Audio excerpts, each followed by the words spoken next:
यहाँ पर गिनने के बाद क्या बोले हैं बाबू, हम लोग गिने यहाँ पर, क्या बोले हैं, हम लोग गिने तो यहाँ पर 13 प्राप्त हुआ। कितना हुआ, तो हम कहे थे कि यह भी 13 होता है, यह भी 13 होता है, यह भी 13 होता है, यह भी 13 होता है, क्या होता है, 13 होता है। लेकिन आप लोग से अगर पूछ दिया जाए कि बताइए कि इका की संख्या, यानी इका की संख्या कितना होगा बाबू, तो भैया के 4 होगा। कितना होगा, बादशाह की संख्या कितना होगा, 4 होगा। कहा होगा, अब उसी तरह से पूछ दिया जाएगा कि बताइए कि बेगम की संख्या कितना होगा, 4 होगा। गुलाम की संख्या कितना होगा, 4। सब पश्चिम होता है, एक ताश के गड्डी में होता है। कितना होता है, अब समझ में आया।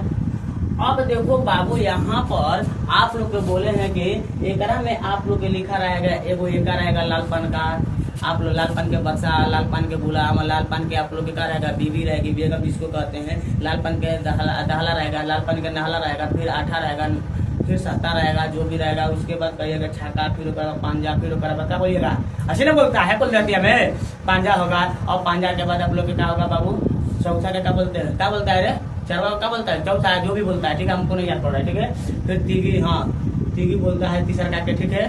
3 जौन पत्ती लिखा है उसको क्या बोलता है, तीगी बोलता है, दूगी बोलता है, क्या बोलता है, ठीक है। ये सब आप लोग देहात के भाषा में बोले, क्या बोले, ठीक बाबू, यह सब हो गया। तो लालपन में भी 13 होगा, आप लोग के ईंट में भी होगा, आप लोग के चिड़ी में भी 13 होगा, और कालापन में भी क्या होगा, 13 होगा। कितना होगा, आपको दिक्कत नहीं समझ में आ गया। तो इस तरह से अगर आप लोग को याद हो जाएगा तो ठीक है, मैं तो फिर से कहिए हम बता देते हैं। याद हो गया, अरे मैंने समझ गए। तो चलो, आप लोग के बोले हैं कि बाबू अगर आप लोग से पूछ दिया जाएगा एक ताश के गड्डी में, क्या बोले हैं, एक ताश के गड्डी में कुल पदों की संख्या कितना है, 52। कुल बादशाहों की संख्या कितना होगा, 4। कुल इका की संख्या कितना होगा, कुल आप लोग के दहला की संख्या कितना होगा, कुल आप लोग के बोले एक ताश के गड्डी में बेगम की संख्या कितना होगा, कितना बोलिएगा, 4। क्या कि 4 वो आप लोग के यहाँ पर संकेत के रूप में या कलर या प्रतीक के रूप में, पक्ष के रूप में है, प्रतीक के रूप में है, या आप लोग के 4 को आकृति दिखाया गया है, ठीक है। माने कि हेकर एगो बादशाह, हेकर एगो बादशाह के लिखा है, देखो यहाँ पर, ठीक है, यहाँ पर भी बादशाह, ठीक है, यहाँ पर भी बादशाह। तो 4 को बादशाह हुआ कि नहीं हुआ, ठीक है, बस समझ। अब आप लोग से एक हमारा सवाल पूछेंगे, ठीक है, एक ही सवाल पूछेंगे, बता देंगे तो ठीक है, नहीं बताएंगे तो हम बताएंगे, ठीक है। एक ताश के घड़ी में क्या बोले हैं, एक ताश के घड़ी में क्वेश्चन क्या है, पहले सुन लीजिएगा ध्यान से।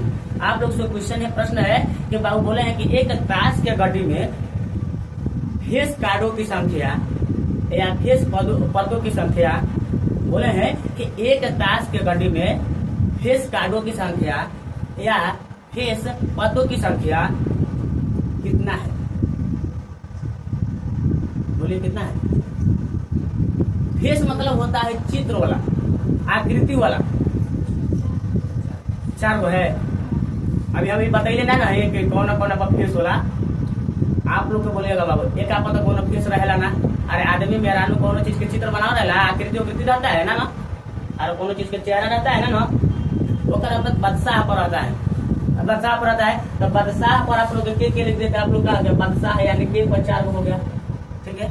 फिर उसके बाद बेगम में होता है चेहरा, होता है ना, फेस होता है कि नहीं होता है, तो आप लोग का उसमें भी 4 होगा। कितना होगा, बेगम पर भी क्या होगा, 4 होगा। कितना होगा। अब उसके बाद एक होता है गुलाम, इस पर भी 4 होगा। कितना होगा।